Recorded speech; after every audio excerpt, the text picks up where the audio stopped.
Hey guys, and welcome back to my channel. Today I will be talking about my flight attendant training experience. So as you know, I have started a series on my flight attendant journey and how I became a flight attendant and everything. So I already talked about how the idea of me becoming a flight attendant ever came about and why I decided to become a flight attendant. So I will link the video down below or add the tag up here so you guys, or up here, I think it's up here, so you guys can go check that video out if you're interested. So again, I will not be mentioning which airline I work for, but I will go ahead and tell you my story anyway. I can't really go into details as far as what you're gonna learn in training because it is confidential information.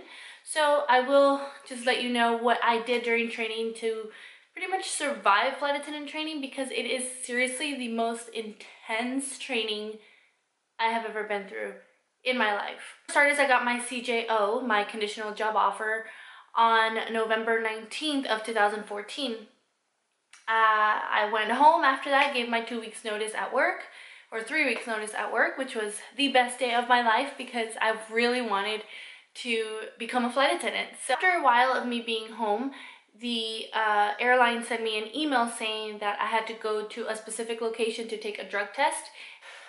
So around December 23rd, I got my official date to go to training with all my flight information. Training was a total of 3 weeks. I took the red eye from LAX to the East Coast, which was a long flight. It was one of the longest flights I had done at the time. I left December 27th, 2014 to training. My family went to LAX and dropped me off. On my way to the airport, I remember just thinking, okay, I can't let the emotions of me being away from my son and my husband get to me. I am on a mission.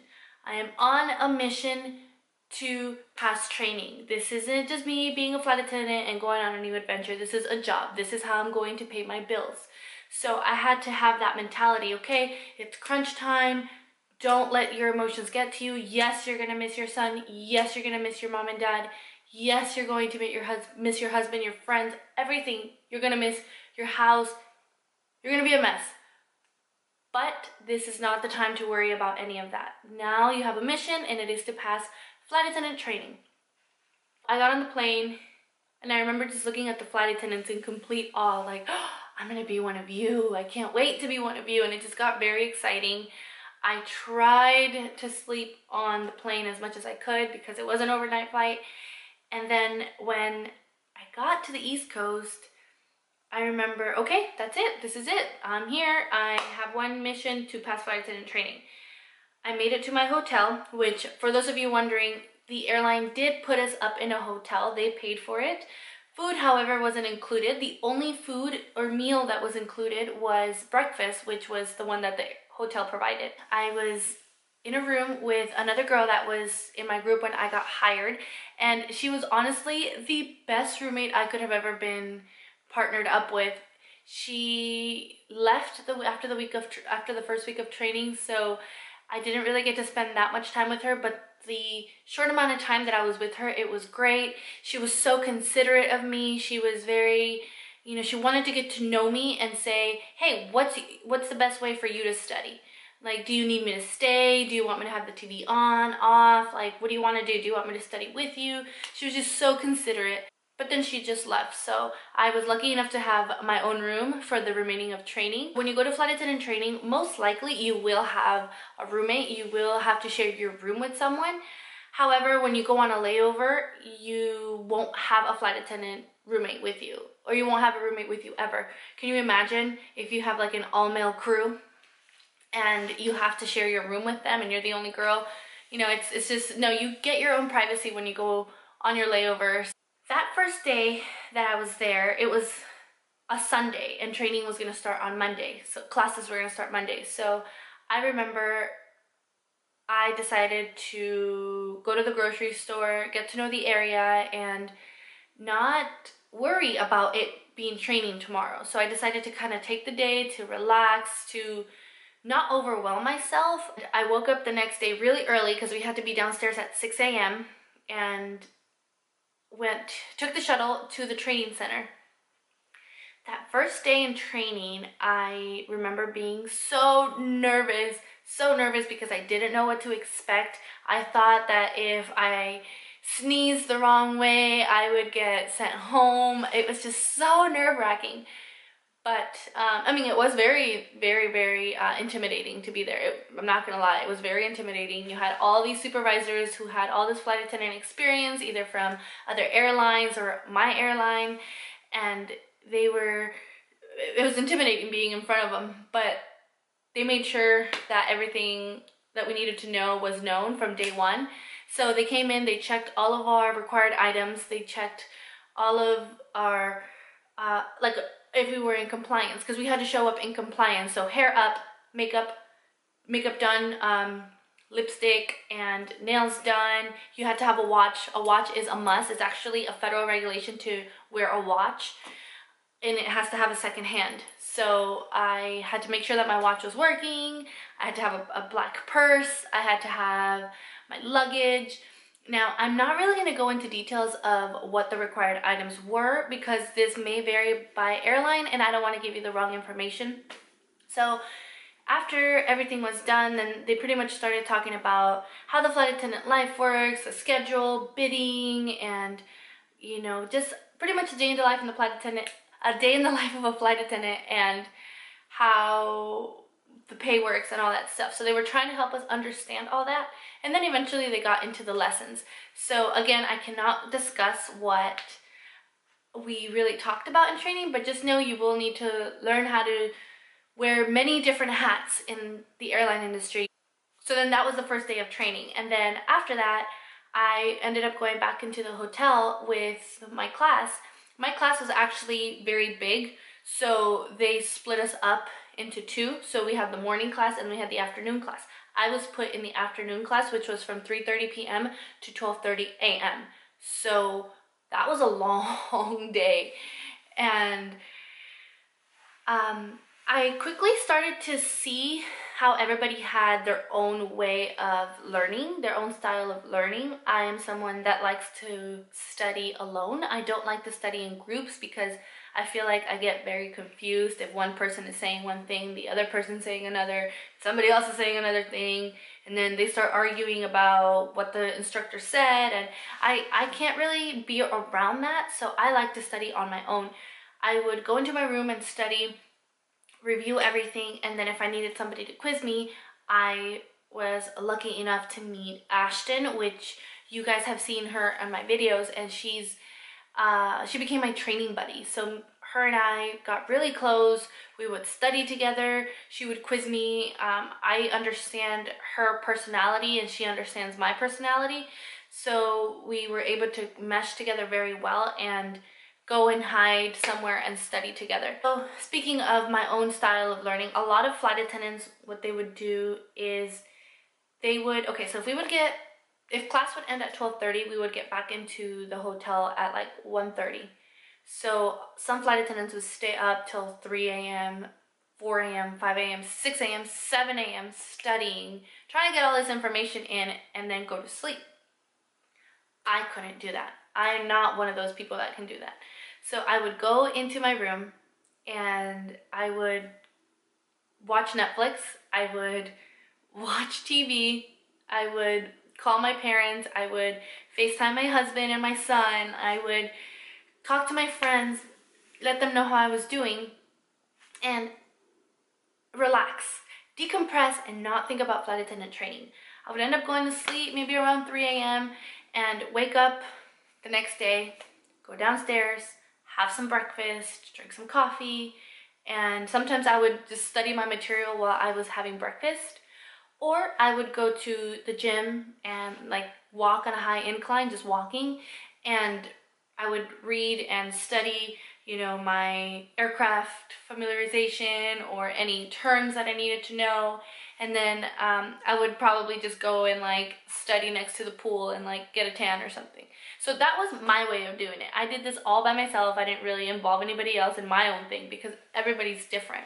So I remember some people would look at me and say, look at her, she's just going to sleep. She's, you know, she's taking the day off. Like if we had a day off, we would only have one day off. We only had one day off in between classes. So I would go to the mall, go to the beach, go to the store. I would do something to decompress, and I had family around there, so I would hang out with them, and I would get looks like, you should be studying, like, you should be studying, even if we didn't have a quiz the next day. I can't work like that. I can't function that way. I need to take a breather, or if not, I'm gonna crack and overwhelm myself. So that was what I did. And then each week it got harder. Every week it got harder. I tried my hardest to not break down, because a lot of people around me, like I said, were very stressed out, and I tried my hardest to not let them get to me or let that transfer onto me. So I remember I cried one time. Some people would just cry like every single day. Some people would be like, I can't do this. It's very stressful. Like I said, you're learning all this information in a short amount of time. You're getting quizzes. You have to pass your quizzes, because if you don't pass your quizzes, you get sent home, and then you don't have a job. And so for my training, you had to pass with the 90%. Things have changed ever since. I don't know how they're doing it now, and as well as I don't know what other airlines are doing it, how other airlines are doing it. So we would have to pass with the 90%, and you only had 2 test retakes. So it's very important for you to study and find your own way of studying, and find the best way that you are going to retain all this information. Don't let anybody else manipulate how you study, how you learn. If you get bad looks because your way of studying isn't their way of studying, it's okay. So that would be my advice. Find a buddy that you are able to study with. So once we've passed our final exam, we got to go to do a familiarization flight. We were partnered with another flight attendant and an auditor, and we had to just watch what all the flight attendants did. And after that, we had to do an IOE, or an OE, which is what we called it, and it's your operational experience flight, which is where you had to act as a flight attendant. So the other flight attendants pretty much take a seat, and you are a flight attendant for that flight, and you have an auditor that is watching your every move. So after that, once you pass that, you are officially a flight attendant. So even though you're going through flight attendant training, you are not a flight attendant until you pass and earn those wings. I'm supposed to go to LaGuardia, New York, and there was some sort of blizzard. Since it was January, there was a blizzard. Every flight to New York was canceled. So my partner and I had to stay in training for an extra 2 weeks. Everybody had already gone home, and we were the last people to take our test. And the day we passed, it was great. We were so happy. We celebrated and everything. And we were sent to our base. So I was able to choose my base. Some airlines will choose your base for you during training. My airline, you were able to choose your base when you applied. Now I don't know how they're doing it. I think they changed it up a little bit, but I don't know how they're doing it. Some airlines will not tell you which base you're going to until after training, or sometime during training. My base was Dallas-Fort Worth. That is the base I chose, and I was on a plane to Dallas the next day. However, I was not able to go see my family, unfortunately, in California, because we didn't have flight benefits just yet. At the time, now it's different. At the time, we didn't have our flight benefits until our 90 days of employment. So I went home, I went to Dallas. I had only been to Dallas once, and that was for the interview. I had driven through Texas before, but I had never actually been in Dallas. And I will make a video on my life after training, so I will get into more details of that. Once again, just find your own way that works for you to learn, and remember, it is a job. It is flight attendant training. It is very intense. You're learning a lot of information, and don't let everybody else's opinions get to you. Don't overwhelm yourself. Don't stress yourself out. I saw a lot of people stress themselves out. Unfortunately, some of those people didn't make it through training. Remember, you have one mission while you're in training. You're not really there to make friends. You're not really there to party. You're not there on vacation. You are there to pass flight attendant training, to become a flight attendant. You will make friends. That's a given. That is a given. Just don't go with the intentions of finding a friend. You will make friends. You will have fun. You will have those days where you want to cry. You will have those days that you question, is this what I really want to do? Like, is it worth it? I left my family. I left my job. I left everything for this, I do recommend that you build some savings. So if you are planning on becoming a flight attendant or applying to become a flight attendant, or you're in the process of interviewing with an airline, start putting some money aside, because you will, like I said, be in training for a few weeks, months probably, without a paycheck. So start saving, start planning all of this. And then don't worry about where you're gonna go after training. Don't worry about any of that just yet. Focus on the task in front of you, which is training. The time to worry about where you will live and if you're gonna move and all of that will come. But I hope I was able to answer any of your questions.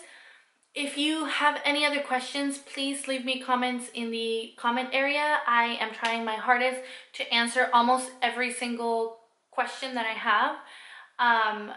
So don't forget to ask me any questions. I am catching up on answering all the Instagram DMs that I've been getting. So don't forget to follow me on social media, which is Wonderfully Ale. I will leave the information here somewhere in the screen.